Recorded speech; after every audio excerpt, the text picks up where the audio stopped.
Assalamualaikum warahmatullahi wabarakatuh.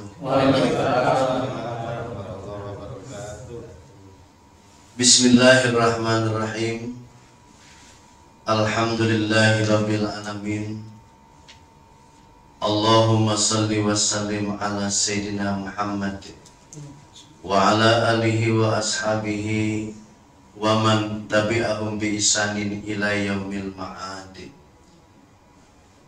Qala Allah Ta'ala fil Qur'anil Karim.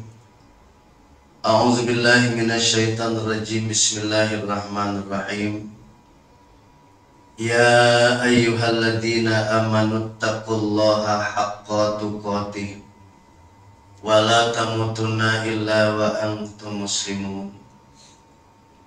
Wa qala Rasulullah sallallahu alaihi wasallam, ittaqillaha haitsu ma kunta wasbi'is sayyi'atil hasanati tamhuha wa khaliqin nas bi khuluqin hasanin. Al hadis. Ma'asyiral muslimin, bapak-bapak, ibu-ibu, jamaah Musholla Al-Barakah, kantor dana pensiun PLN, para pimpinan, sekalipun saya tidak menyebut namanya satu persatu, namun tidak mengurangi rasa hormat dan takzim saya tentunya kepada bapak-bapak, ibu-ibu sekalian. Syukur alhamdulillah di siang hari ini kita bisa berkumpul bersama di tempat yang mulia ini setelah kita melaksanakan ibadah sholat zuhur dilanjutkan dengan ta'lim atau kultum zuhur. Mudah-mudahan amal ibadah kita diterima oleh Allah Subhanahu wa Ta'ala. Alhamdulillah sampai hari ini saum kita memasuki hari yang ke-15. Disampaikan oleh baginda Rasul, siapa saja dari umatku yang siang hari berpuasa, malam tarawih sampai ke-15, maka salah satu kemuliaan yang diberikan oleh Allah adalah, kata baginda Nabi, kita seumpama duduk beribadah bareng dengan baginda Rasulullah Sallallahu Alaihi Wasallam. Dan ini menunjukkan betapa mulianya, betapa luar biasanya orang-orang yang mau beribadah di bulan Ramadan, di bulan puasa. Siang hari dia berpuasa, malam dia tarawih disertai dengan amal-amal ibadah yang lain. Mudah-mudahan amal ibadah kita diterima oleh Allah Subhanahu wa Ta'ala. Amin ya rabbal alamin. Para bapak ibu jamaah rahimakumullah, tema kali ini, bukti iman tumbuh di dalam hati. Salah satu kebiasaan atau rutinitas baginda Rasulullah Sallallahu Alaihi Wasallam pagi-pagi setelah sholat subuh.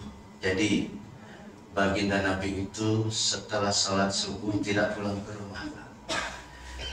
Dia datangi sahabat-sahabatnya, jamaah-jamaahnya, bersilaturahmi. Itu salah satu kebiasaan baginda Nabi. Kemudian dari silaturahmi itu ada pertanyaan yang disampaikan oleh baginda Nabi. Kata baginda Nabi, ya ashabi kaifa asbah. Wahai saudaraku, wahai sahabatku, bagaimana keadaanmu hari ini? Kata para sahabat, asbahna mu'minina billah. Alhamdulillah, pagi hari ini kami dalam keadaan beriman kepada Allah. Inilah luar biasanya, mulianya obrolan baginda Nabi di waktu pagi. Kalau kita kan umumnya manusia yang namanya obrolan pagi itu tidak jauh seputar urusan perut. Biasanya kalau kita ya, yang ditanyain ya kopi, sarapan dan lain sebagainya, itu umumnya kita. Tetapi baginda Nabi yang ditanyakan adalah bagaimana keadaan imanmu pada hari ini. Kata para sahabat, asbahna mu'minina billah, alhamdulillah pagi hari ini kami dalam keadaan beriman kepada Allah. Kemudian baginda Nabi bertanya kembali, wa ma alamatu imanikum, apa buktinya, apa tandanya kalau antum itu beriman kepada Allah? Kan iman itu tidak cukup dengan perkataan. Tidak bisa orang mengatakan aku beriman, tidak cukup. Maka ada ayat di dalam Al-Quran, wa minan nasi may yaqulu amanna billah wa ma hum bimumin. Tidak sedikit manusia yang mengucapkan aku beriman kepada Allah, tetapi keimanannya itu tidak mendapatkan legalitas dari Allah. Mereka itu tidak beriman. Kata para sahabat, ciri kami beriman itu, jadikan kalau dialog Rasul dengan para sahabat, walaupun khitabnya ditujukan kepada para sahabat, tetapi esensinya secara umum adalah ditujukan untuk seluruh umat Nabi Muhammad SAW min yaumin haza, dari dulu sampai hari ini sampai ila yaumil qiyamah. Itu pengertiannya atau isinya seperti itu. Kata para sahabat, buktinya kami beriman kepada Allah itu yang pertama adalah as-sabru alal bala ay al-imtihanu minallahi ta'ala. Ciri bukti iman kepada Allah itu as-sabru alal bala ay al-imtihanu minallahi ta'ala, adalah hidup ini senantiasa sabar atas segala bala.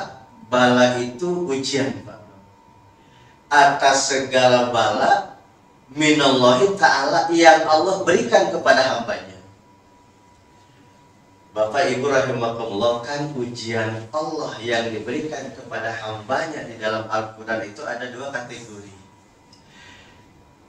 Wa nabluukum bisyarri wal khairi fitnatan wa ilaina turja'un.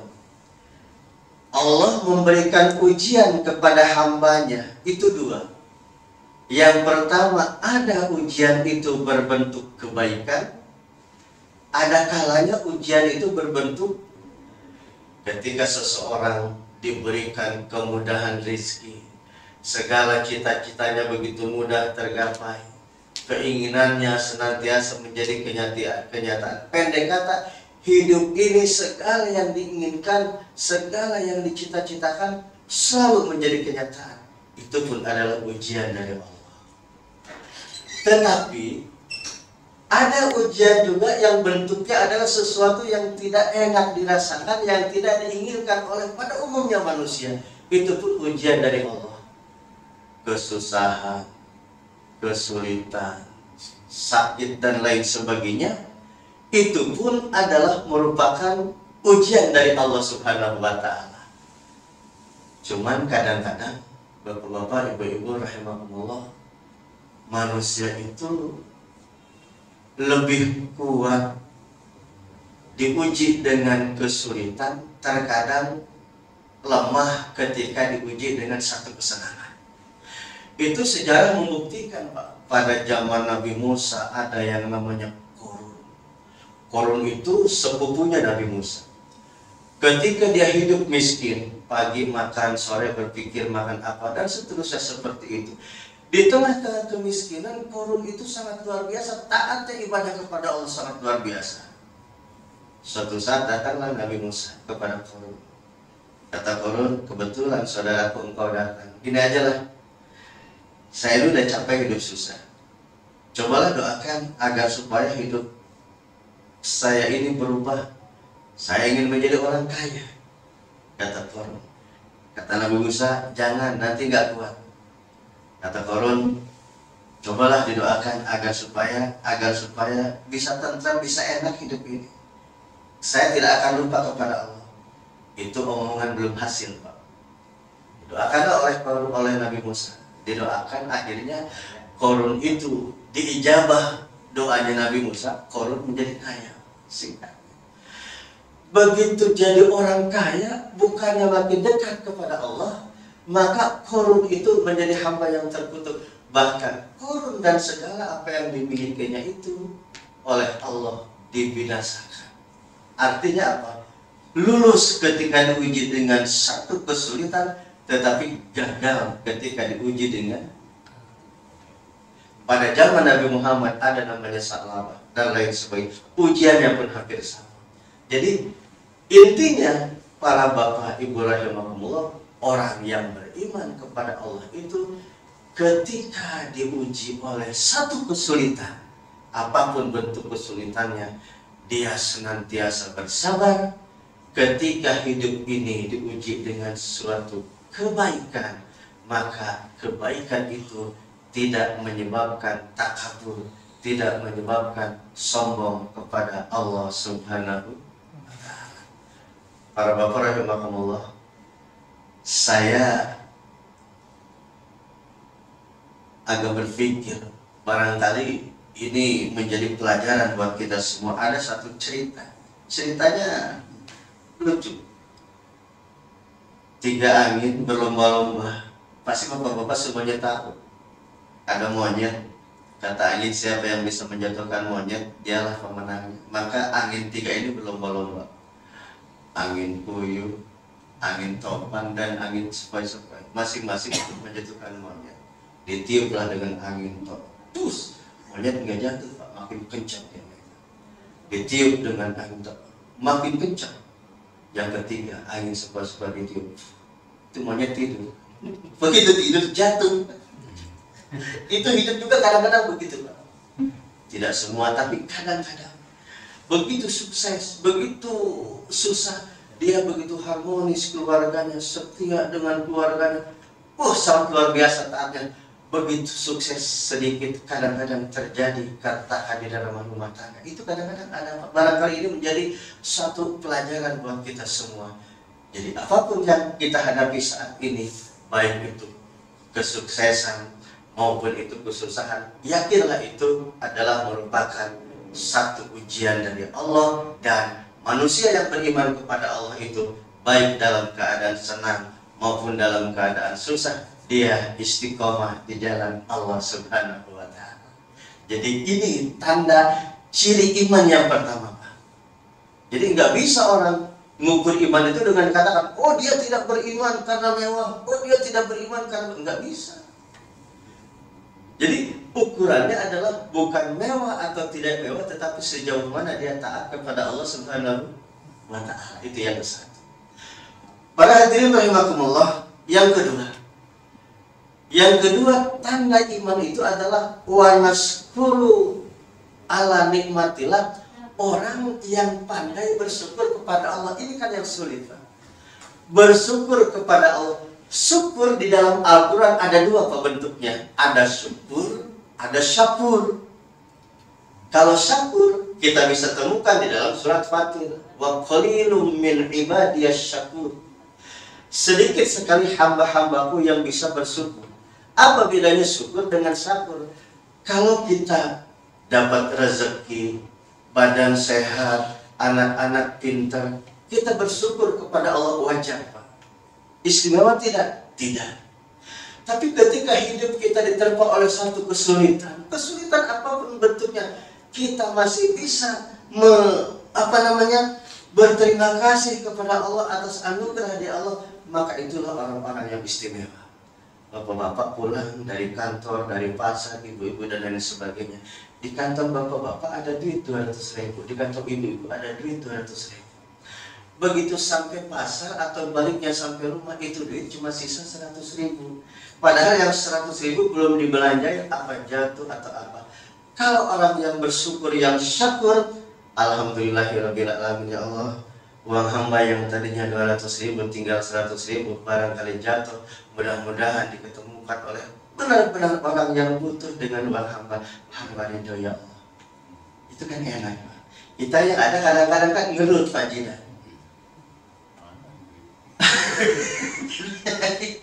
Jadi itu namanya syakur, Bu. Jadi berapapun anugerah dari Allah, rezeki dari Allah, yang terpenting adalah kita bisa berterima kasih. Bapak Ibu rahimahullah, Masih ada waktunya 17 menit ya. Saya teringat kisah Nabi Ayub. Nabi Ayub itu kan nabi yang sukses, Pak. Dia banyak harta, keluarganya sehat-sehat. Suatu saat si Juli datang iblis. Kata iblis, ya Allah, hamba engkau yang namanya Ayub, dia taat karena dia kaya. Kalau dia miskin enggak bakalan. Kata Allah, silahkan uji hambaku yang namanya Nabi Ayub. Nabi Ayub lagi sholat. Nabi Ayub lagi sholat, lagi ibadah, datanglah iblis. Yum, ini bahasa gaul kira-kira begitu. Ente jangan enak-enakan sholat, jangan enak-enakan ibadah. Kenapa emang? Ladang kamu, no? Tanaman kamu yang subur, yang hijau, habis semuanya kebakaran. Itu ternak kamu tuh, ternak kamu yang ada di ladang mati semua karena penyakit. Sekarang kamu tidak punya apa-apa, kamu sekarang miskin. Apa kata Nabi Ayub alaihissalam? Alhamdulillahirabbil alamin. Harta itu datang dari Allah, sekarang kembali kepada Allah. Hamba bersyukur, tidak ada yang menghalangi antara hamba dengan Allah. Semakin diberikan informasi adanya musibah, ada kesulitan, semakin khusyuk ibadah kepada Allah.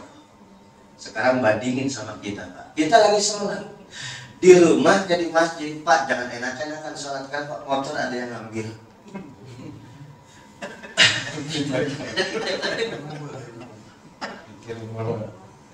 Mobil ada yang lempar kacanya.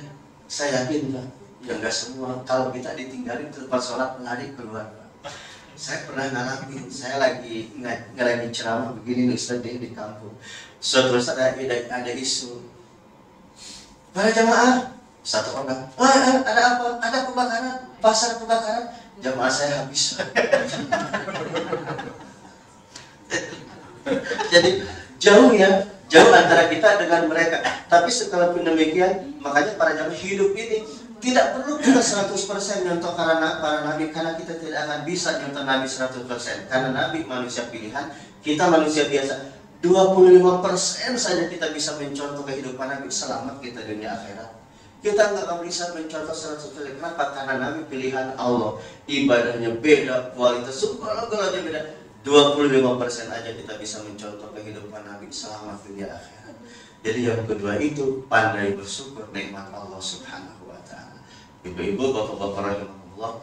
Yang ketiganya, tanda orang yang beriman itu kata Nabi adalah ridho bil qada'illah. Ridho kita dengan ketentuan kodok dari Allah. Bapak-bapak, ibu-ibu, kita lahir ke alam dunia tidak pernah pesan kita kepada Allah, tidak pernah order kita kepada Allah, ya Allah jadikan saya orang Jawa, jadikan saya orang Batak, jadikan saya orang Sunda, dan lain sebagainya. Kita tidak pernah pesan kepada Allah, ya Allah kalau saya lahir ke alam dunia nanti dewasa saya menjadi salah satu ASN di dana pensiun PLN, di sini di situ. Tidak pernah kita pesan kepada Allah, ya Allah kalau saya lahir ke alam dunia nanti saya punya istri saya orang Jawa, istri saya orang Sunda. Tidak pernah pesan kita kepada Allah. Semuanya adalah mutlak. Kelahiran kita ke alam dunia ini adalah merupakan kudrat dan iradat Allah Subhanahu wa ta'ala. Kewajiban kita hanya berusaha, selebihnya Allah yang menentukan. Bapak-bapak, ibu-ibu rahimahullah, maka oleh karena itu di dalam kehidupan kita ketika ada konflik, punten, saya tidak menasihati tapi diri saya sendiri. Ketika terjadi konflik dengan pasangan kita, dengan siapapun di tengah-tengah keluarga kita, jangan pernah mengucapkan kata-kata yang menyebabkan seolah-olah kita tidak ridho dengan takdir Allah. Nyesel gua kawin sama lu. Coba kalau sama itu. Kata istrinya, siapa suruh lu nyesel, anaknya 5, apalagi kagak nyesel. Kira-kira begitu. Kira-kira begitu, Pak ya. Jadi intinya orang yang ridho dengan takdir Allah itu tidak pernah mengungkit-ungkit, tidak pernah nyokel-nyokel apa yang ada pada diri kita. Allah memberikan nasib kepada kita, memberikan jodoh kita, memberikan keluarga kita. Pada hakikatnya itu adalah yang terbaik yang Allah berikan untuk manusia. Kalau seorang manusia dia bisa sabar, dia bisa bersyukur, menerima takdir Allah, maka akan terjadi di dalam kehidupan kita apa yang diberikan oleh Allah. Qad aflahal mu'minun, sungguh bahagia. Bahasa kalau qad di dalam bahasa Arab itu sungguh adalah taukid. Apa itu? Sesuatu yang pasti terjadi, pasti ada, pasti dirasa. Kebahagiaan bagi siapa? Orang-orang yang beriman, tidak hanya di dunia, sampai ke akhirat. Kalau dia sabar, kalau dia syukur, kalau dia ridho dengan takdir Allah. Mudah-mudahan ada manfaatnya uraian ini. Baik.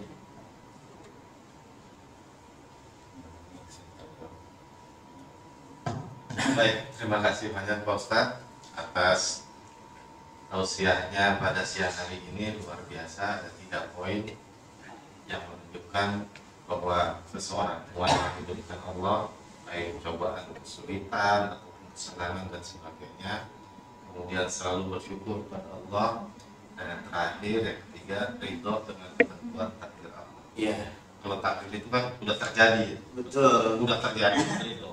Kalau belum terjadi, tetap usaha. Tetap usaha. Tetap usaha. Belum terjadi soalnya. Betul. Tetap usaha. Kalau udah terjadi, ridho. Nasi udah jadi, tinggal bikin bubur ayam spesial. Ah, gitulah kira-kira. Baik, pada negeri sekalian, itu mungkin kalau ada pertanyaan, silakan. Kita masih ada punya waktu 10 sampai 15 menit. 3 pertanyaan mungkin dari 1 di sebelah kiri saya, 1 dari ibu-ibu, dan 1 di sebelah kanan. Ada 15 menit lagi. Baik, silakan dari sebelah kanan dulu Pak Apri. Saya boleh Pak. Yang ibu-ibu siap-siap ya Bu ya. Assalamualaikum.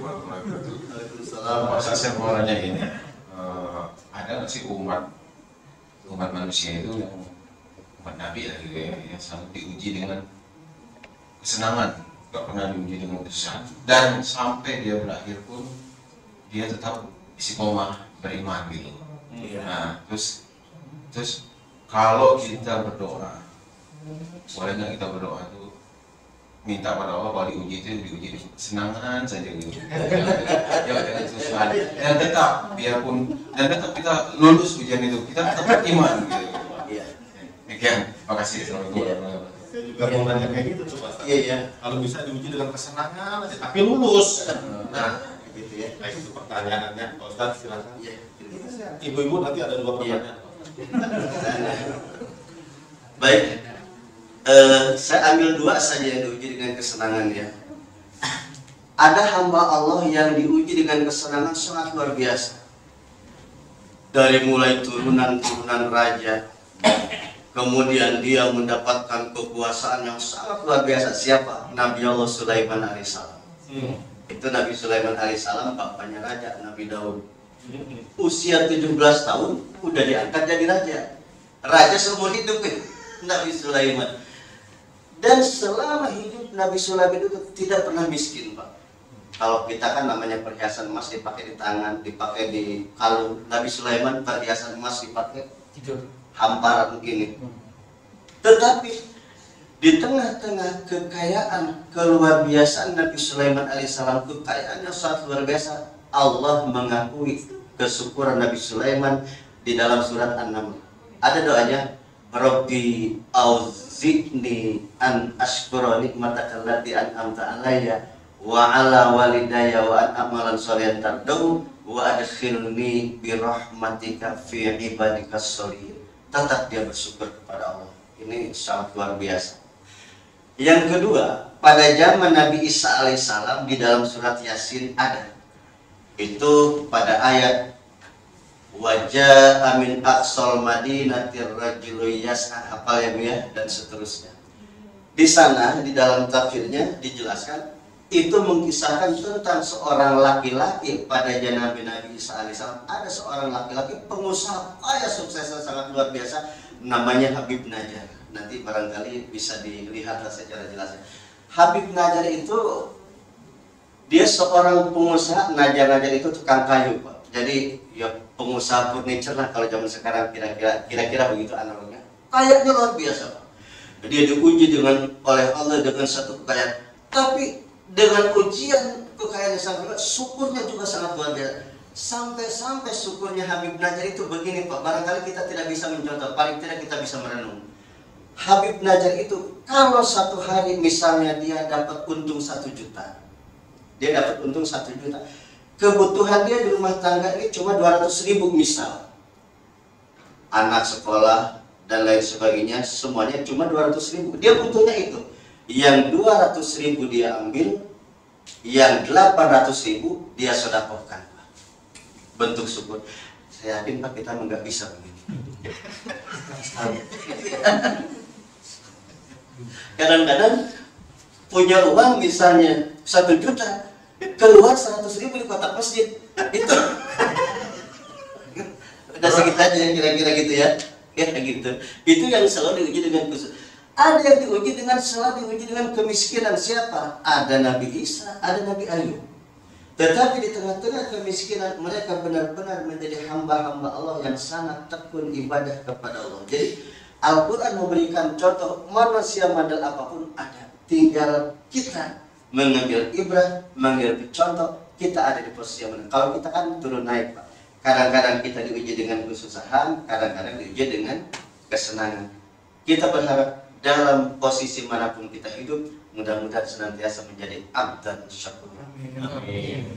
Yang kedua, Boleh bertanya? boleh nggak kita minta ke Allah, ya Allah, kalau boleh diuji sama kesenangan, tapi lulus, Gitu ya. boleh nggak? Kalau minta kan boleh apapun boleh. Boleh. Ya. Yang tidak boleh itu satu, minta menjadi nabi. Nggak boleh. Iya. Karena sudah tidak ada. Tapi kalau ya Allah ujilah saya dengan kesalahan, ya silakan saya, cuman dikabul tidaknya terserah Allah. Mendingan berdoa ini ya, jadikan kita ini umat yang selalu mensyukuri. Ya, makanya ada Robi Auzi'ni, Robi Auzi'ni an ashkura daya wa an amalan salihan tardau wa adkhiluni bi rahmatika fi ibadika sholih. Itu dalam surat An-Nahl mendoa Nabi Sulaiman. Dari ibu-ibu pertanyaan pertama, silakan.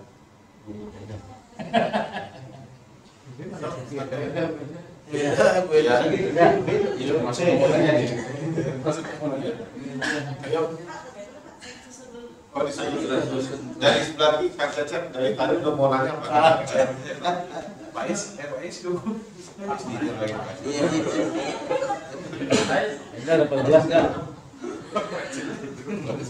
Jadi barang siapa yang bersyukur kepada Allah, maka kita akan ditambah nikmatnya gitu. Betul.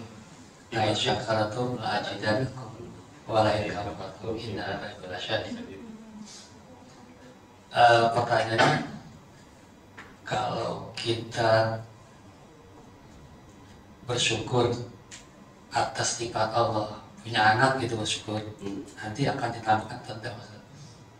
Iya. Atau kalau umpama ada pasangan yang belum dikaruniai anak, apakah selalu bersyukur pada Allah? Ya, Langsung Pak. kan definisi la azidanakum itu definisinya bisa bertambah keberkahannya, bisa bertambah kemanfaatannya, bisa bertambah nominalnya. Kita bersyukur kepada Allah diberikan anak. Bukan berarti yang tadinya punya anak 1 jadi 10 bisa. Tapi salah satu bentuk bersyukur kepada anak bisa jadi anak kita adalah menjadi anak yang membanggakan orang tua, anak yang membela orang tua dari dunia maupun akhirat. Itu salah satu bentuk tambahan dari Allah. Atau kalau kita punya harta, bentuk syukur kita mungkin hartanya tidak bertambah, tapi manfaatnya Pak. Bersyukur, perasaan saya sudah bersyukur, perokok gaji segini-gini aja umpama gitu ya, umpama. Bukan berarti nilainya tidak bertambah Pak. Bisa juga manfaatnya Allah berikan bertambah. Manfaatnya yang bertambah. Itu kan sesuatu yang tidak bisa dinilai dengan apapun. Manfaat. Bisa jadi ketika seseorang rezekinya nominalnya segitu, tapi dia diberikan kesehatan oleh Allah, tapi dia diberikan kebahagiaan oleh Allah. Itu kan bentuk pertambahan dari Allah. Kalau kita banding, Allah nambah sama kita rezeki, duitnya ditambah, tapi penyakitnya ditambahkan sama juga bohong.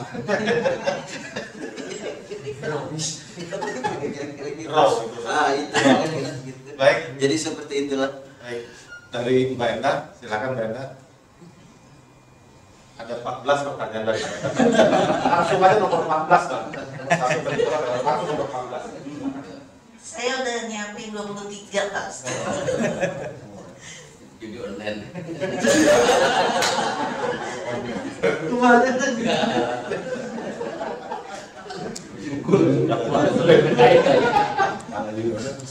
ini Pak Ustadz, saya ngerasa saya itu udah diuji sama Allah tuh dari sejak kecil gitu, dengan kehidupan yang cukup sulit. Sampai akhirnya suatu hari itu saya marah gitu sama Allah, kayak saya merasa udah melakukan apa namanya tindakan yang dianjurkan gitu, sudah nurut orang tua, sudah sholat gitu, kok diberi hidup yang seperti ini gitu. Tapi kemudian sampai akhirnya saya sadar gitu bahwa manusia itu emang selalu diuji. Nah, yang mau saya tanyakan Pak Ustadz, apakah memang ujian itu datangnya tidak berdasarkan usia gitu Pak Ustadz? Kan kita melihat juga anak-anak yang kecil sekarang itu ada yang ngemis gitu, ada yang jadi gelandangan gitu Pak Ustadz. Sampai kadang-kadang sampai tua bungkuk gitu, masih dorong gerobak gitu. Ya, Pak Ustadz, makasih. Ya. Terima kasih Ibu. Jawaban singkat begini. Dulu Nabi Musa mau berguru sama Nabi Khidir. Dalam surat Al-Kahfi bisa dibaca nanti. Kata Nabi Khidir, boleh ikut saya, tapi apapun yang kamu lihat, apapun yang saya lakukan, kamu jangan komen. Intinya begitu. Kata Nabi Musa, oke, 86 kira-kira begitulah. Berangkatlah Nabi Musa sama Nabi Khidir. Begitu berangkat, naik perahu, dibocorin kan sama Nabi Khidir. Perahunya dibocorin. Kata Nabi Musa, aduh ini bertentangan sama, kenapa dibocorin? Kan anda udah ngomong, ente jangan komen gitu kan. Kedua, ketemu anak kecil, dibunuh. Kan bertolak belakang dengan hati. Nanya lagi Nabi Musa, kata Nabi Khidir, kan anda udah bilang jangan komen. Ketiga, pergi satu kampung orang pelit, tapi di situ rajinnya minta ampun, Nabi komen juga. Maka di akhir pertemuan itu Nabi Khidir berkata kepada Nabi Musa, yang perkataannya itu dia balikan di dalam surat Al-Kahfi, wa ma fa'altu an amri zalika, saya melakukan ini bukan atas kemuanku, zalika mir rahmati rabbi, ini adalah semata-mata rahmat dari Allah. Apa maknanya Ibu? Kadang-kadang kita menilai sesuatu, menilai kebijaksanaan Allah dengan akal kita. Kadang-kadang ketika kita menilai kebaikan Allah, kemaha luar biasaan Allah, rahmat Allah dengan akal kita enggak ketemu. Jadi apapun yang Allah berikan kepada manusia, kepada hambanya, itu adalah yang terbaik setelah manusia itu berusaha. Kita menyaksikan kenapa ada anak kecil kok sudah ngemis, kenapa ada anak kecil kok begini, kenapa kok ada ahli sholat kok masih saja diterjang ke musibah. Kan barangkali itulah salah satu cara Allah untuk memuliakan derajat seorang hamba. Tidak dimuliakan di dunia, dia akan dimuliakan di akhirat. Maka ada ayat Allah yang lain, terkadang kita membenci sesuatu padahal yang dibenci itu adalah baik untuk kamu. Terkadang dalam hidup ini kita menyukai sesuatu padahal yang kita sukai itu jelek menurut Allah. Ibu punya anak ibu usia 1 tahun makan makanan usia 50 tahun. Diambillah makanannya sama ibu, itu anak ngadat. Koncok bener nangis. Kenapa mama aku jahat, papa aku jahat, makanan aku diambil.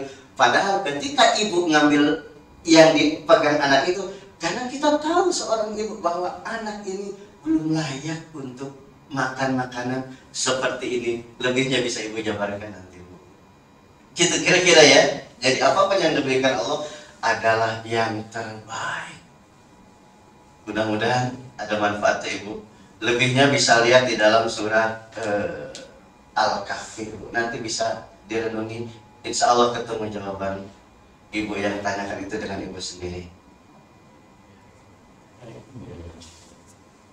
Sebelum kita tutup, satu lagi barangkali ada yang masih penasaran bertanya, satu lagi terakhir, silakan dari kanan, kiri tengah, Pak Edi. Oh, udah dua kali. Dari kiri, Pak Yono. Pak Yono, silakan. Satu lagi terakhir, Pak Ustaz. Terima kasih, Pak Ustaz. Jadi gini, pernah saya dengar manusia itu diuji dengan sesuai dengan kemampuannya. Iya. Jadi gitu ya Pak ya. Jadi Pak Ustadz, jadi kadang ada orang yang sudah diuji terus menerus ya Pak ya. Terus apa namanya, kita bisa melihat kok diuji yang itu terus gitu ya. Maksudnya umpamanya gini, diuji dengan kesulitan. Umpamanya dalam satu keluarga anaknya mohon maaf agak terbelakang gitu ya Pak Ustadz ya.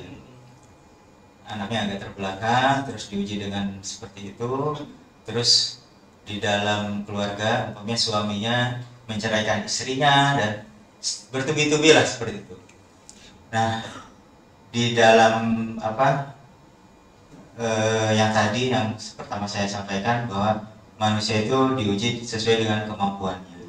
Nah, bagaimana syaratnya bagi seorang taruhlah tadi istri yang ditinggalkan oleh suaminya supaya dia lebih kuat untuk menghadapi hidup gitu.